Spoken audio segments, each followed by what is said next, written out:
Train പോയി കഴിഞ്ഞ് എത്രയും വേഗം ലെവൽ ക്രോസിലെ ഗേറ്റ് തുറക്കാൻ ആകാംക്ഷയോടെ കാത്തിരിക്കുന്നവരാണ് നമ്മളിൽ പലരും. ഗേറ്റ് തുറക്കാൻ അല്പം വൈകിയാൽ നമ്മൾ അസ്വസ്ഥപ്പെടാറുണ്ട്. പലപ്പോഴും ചിലർ ഗേറ്റ് കീപ്പർമാരോട് കയർക്കുന്നത് കാണാം. എന്നാൽ ട്രെയിൻ കടന്നുപോയെന്ന് കരുതി ഗേറ്റ് കീപ്പർമാർ വിചാരിച്ചാലും ഉടനടി ഗേറ്റ് തുറക്കാൻ കഴിയില്ല.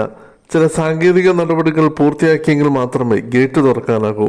അധിക സുരക്ഷയുടെ ഭാഗമായി റൂട്ട് ഹോൾഡിംഗ് സിഗ്നൽ സംവിധാനമാണ് ഗേറ്റ് തുറക്കാൻ വൈകുന്നതിൻ്റെ കാരണം. ട്രെയിൻ കടന്നുപോയി 1 മിനിറ്റ് കഴിഞ്ഞാലേ ഗേറ്റ് തുറക്കാനാകും. ഗേറ്റ് ഉയർത്താനും താഴ്ത്താനും ഉപയോഗിക്കുന്ന യന്ത്ര സംവിധാനത്തിലെ താക്കോൽ ഊരിയെടുക്കാൻ ഗേറ്റ് കീപ്പർമാർക്ക് കഴിയണമെങ്കിൽ 1 മിനിറ്റ് പിന്നിടണം. എല്ലാ ഗേറ്റിലും ഈ സംവിധാനം ബാധകമാണ്. പെട്ടെന്ന് ട്രെയിൻ നിർത്തേണ്ടി വരിക, ബോഗി എഞ്ചിനിൽ നിന്നും വേർപെട്ട് പിന്നോക്കം നീങ്ങുക എന്നീ സാഹചര്യങ്ങളുടെ അപകടം ഒഴിവാക്കാനാണിത്. ട്രെയിൻ കടന്നുപോയിട്ടും ലെവൽ ക്രോസ് ഗേറ്റ് തുറക്കാൻ വൈകുന്നത് ജീവനക്കാരുടെ കുഴപ്പമല്ല എന്ന് യാത്രക്കാർ മനസ്സിലാക്കിയിരിക്കണം.